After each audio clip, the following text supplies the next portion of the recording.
When I bought my first house, I was only 27. I'd saved up for years, and even though it was just a small, modest place, I was proud of it. Moving in, though, that took some adjustment. I'd lived with my parents my whole life, along with 3 siblings and 2 dogs. The house was loud, always buzzing with life. But this was quiet. Really quiet. That was honestly the hardest part about the transition. The lack of noise. Living alone felt strange, and at first, I wasn't sure I'd ever get used to it. I'm sure anyone who's gone from living with family to living alone knows what I'm talking about. One thing I loved about the house was the tiny balcony on the 2nd floor. Don't get the wrong impression. I don't even know if I can really even call it a balcony. It was barely big enough to stand on, and I couldn't even fit a chair out there. Regardless, I go out there most nights after work to take a break and clear my head. I smoked pretty often, but I hated the smell, so smoking inside wasn't an option for me. The balcony was twice as beneficial for that exact reason. I didn't even have to go outside or leave the comfort of my own home just to smoke. It felt like a luxury. I'll describe the layout of the property so what I'm about to tell you makes sense. The block I lived on was pretty standard, with houses adjacent to each other all the way down. The street behind mine was exactly the same, meaning everyone's house would be sharing a backyard if it weren't for the 10-foot tall fences designating the property lines.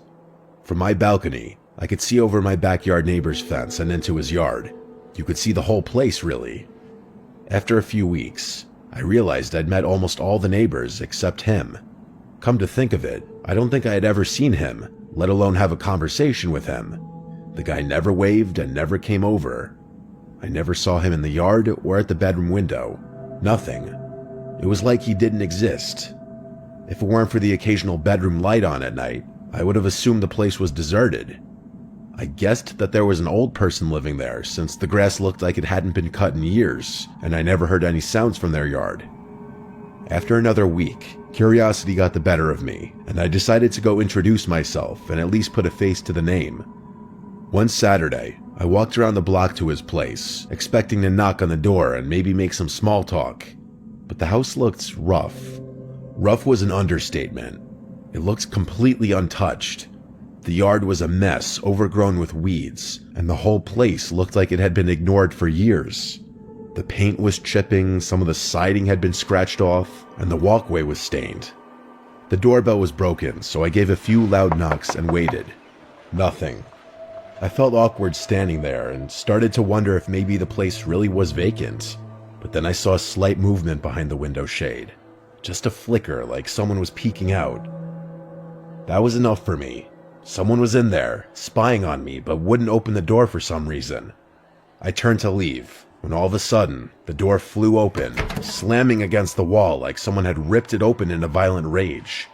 I jumped back, totally thrown off.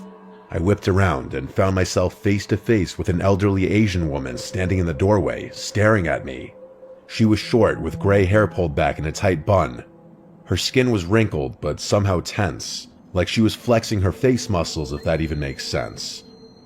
Her eyes were wide, unsettlingly wide. I can't even lie, I was pretty freaked out just looking at her. There was something off about her, like it looked like she was on something.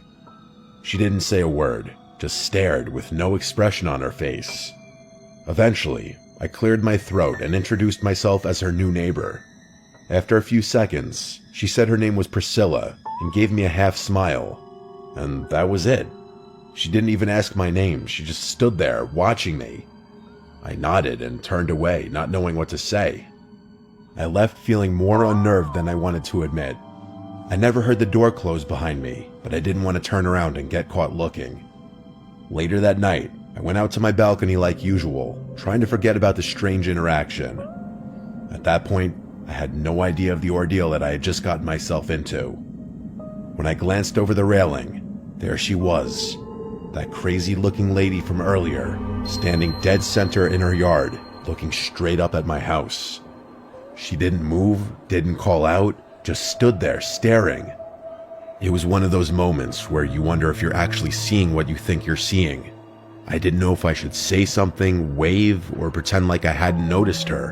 It was one of the freakiest things I'd ever seen, and I didn't know how to handle it. I went back inside and told myself she was just a little messed up in the head, and that I shouldn't be getting worked up over a harmless old lady. But it didn't stop there. The following night, I saw her again, but this time, she was moving from one window to another inside her house, watching me from each one. Although I pretended not to notice her, part of me felt like she knew that I knew she was watching. I was hoping she'd stop, but she didn't. She was still looking at me when I finished smoking and turned to go inside. Out of curiosity, I peeked out one of my windows about 20 minutes later to see if she was still looking at my house. To my horror, she actually was. I called my dad, and he told me that she probably had dementia or something, and that she was most likely just lonely or confused. He told me that I should actually feel bad for her. It was kind of hard to feel bad for someone who was borderline stalking me, but my dad calmed my nerves and assured me that she was harmless. A few nights passed without anything weird happening. I didn't see her in her yard or at any of her windows. I thought maybe my dad had been right, and was starting to feel glad that I hadn't done something drastic. That is, until one morning, when I found a woman's sock on my side of the fence, just sitting in my yard. I stared at it, feeling a chill run through me. This wasn't just her strange behavior anymore. She'd been on my property. I didn't know what to do. I didn't want to confront her, but I was starting to feel like I couldn't ignore it either. I should have called the police right there, but I didn't because I didn't want to create issues with a neighbor. That night, as I was laying in bed, the doorbell started ringing. Not once, not twice, at least a dozen times, one right after the other. I didn't even need to look. I knew it was her. In my tired haze, I wasn't thinking clearly. I was more annoyed than scared. I got up, threw on a shirt, and went to the door, telling myself I'd just ask her to leave me alone. I told myself that I'd been putting this off for long enough, and it was about time I dealt with it. I have no idea why I wasn't scared in that moment. I still look back and cringe at how flippantly I handled the situation. I don't even want to say I was naive, but I can't think of a better word to describe my attitude to it all. The second I opened the door, she lunged at me. She ran full speed at me with a kitchen knife in her hand, her face twisted in rage. She started screaming, yelling something about how I had taken her son from her. I barely had time to process what was happening.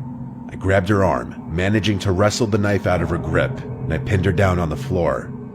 She was easy to overpower, but that didn't make the situation any less terrifying.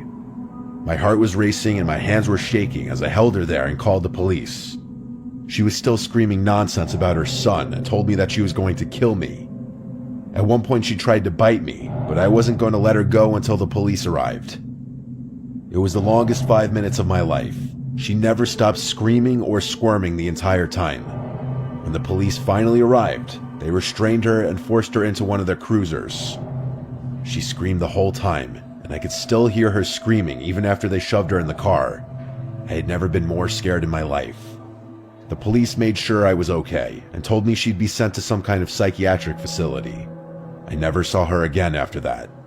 This incident still weighs pretty heavily on my mind and has definitely made me a more paranoid and cautious person. I ended up moving out not even a year later.